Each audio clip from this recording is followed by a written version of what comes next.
Baik, Assalamualaikum dan selamat pagi. Kaedah tanaman hidroponik lebih mudah dan menyimatkan masa. Dan tanaman ini bukan sahaja mesra alam, malah menghasilkan produk pertanian yang segar dan selamat untuk pengguna dan kelestarian alam sekitar. Baik, cerita pagi dari Perlis hari ini kita akan bawakan mengenai pelancongan agro di kebun hidroponik. Baik, bagi memperincikannya bersama saya adalah pengasas kebun hidroponik Abi Agro, iaitu Tuan Muhammad Ashraf Syuib. Baik, Assalamualaikum Tuan. Waalaikumsalam. Mungkin Tuan boleh kongsikan mengenai kebun hidroponik Abi Agro ini kepada penonton Selamat Pagi Malaysia hari ini. Okey. Saya merupakan graduan Universiti Putra Malaysia. Lepas habis belajar dulu tahun 2003, saya mulakan dengan belajar teknik tanaman hidroponik lah. Saya pergi ikut kursus. Saya tanam dulu dekat rumah. Lebih kurang 150 polybag cili. Masa tu saya buat tanaman cili dekat rumah. Kemudian tahun 2010 saya timbul keyakinan untuk besarkan saya punya projek tanaman lah. Masa tu 2010 saya set up kebun rock melon dekat tapak ni dengan 1000 polybag rock melon. Pada tahun 2019 kita tukar konsep hidroponik rock melon, fertigasi rock melon kepada hidroponik sayuran. 2019 lah masa tu. Kebetulan 2020 kita PKP. 2020 kita PKP. Susah juga kita nak jual sayur-sayuran kita ni. Kita ubah konsep daripada pengeluaran sayuran kepada konsep agro pelancongan. Alhamdulillah tahun 2020 tu kebetulan Tuanku Raja Muda Perlis sudi datang ke kebun ni dan merasmikan kebun agro pelancongan ni sebagai kebun hidroponik Abi Agro. Selepas tu ramailah pengunjung-pengunjung yang datang kat sini.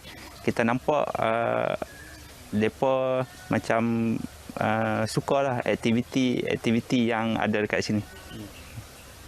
Okay, baik, itu mengenai asal macam mana kebun hidroponik Abi Agro ini bermula. Dan Tuan, bagaimana Tuan melihat konsep pilih, timbang dan bayar ini yang diamalkan ataupun yang diambil inisiatif oleh kebun hidroponik ini? Okey, konsep pilih, timbang dan bayar ni kami buat. Kita tengok pengunjung pun dia suka datang kat sini. Satu, dia boleh pilih sendiri sayuran yang dia nak lah. Sebab ada orang yang suka sayuran yang besar, ada yang suka sederhana besar. Jadi dia boleh pilih sendiri sayuran yang mana yang dia suka. Kemudian dekat sini kita tak guna racun kimia. Kita guna racun kawalan serangga organik. Pengunjung boleh pilih sayur yang segar, lepas tu bebas racun kimia. Selain tu, bila kita tengok pengunjung dia bawa anak-anak, anak-anak pun dia sukalah. Dia boleh belajar macam mana pilih sayur-sayuran.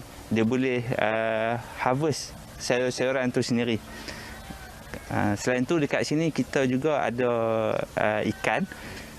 Sebelum ni kita pernah buat pengunjung boleh sauk ikan. Kita ada ikan keli.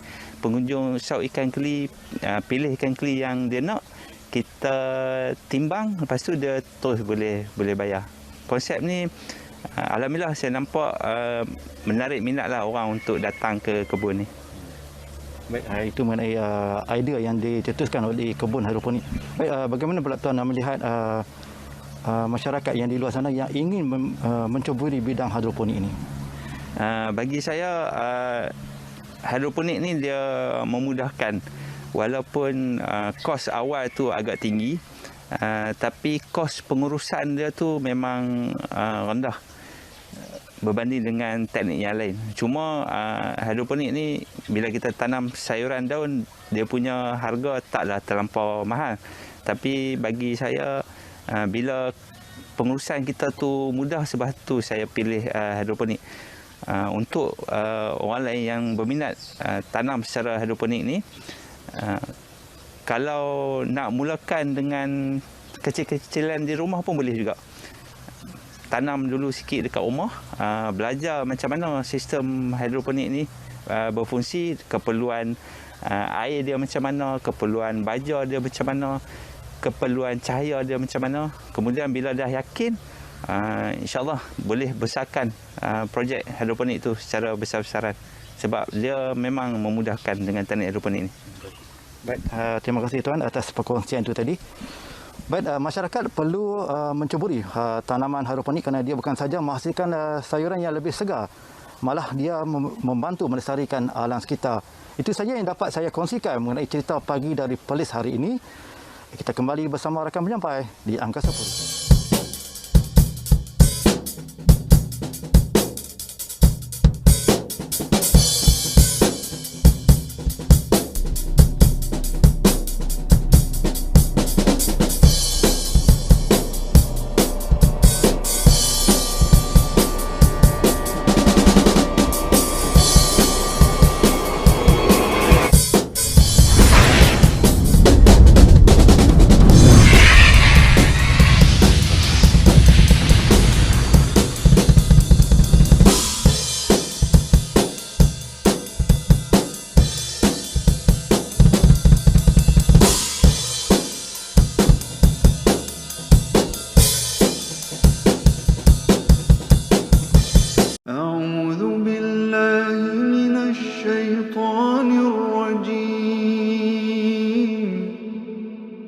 بسم الله الرحمن الرحيم الحمد لله رب العالمين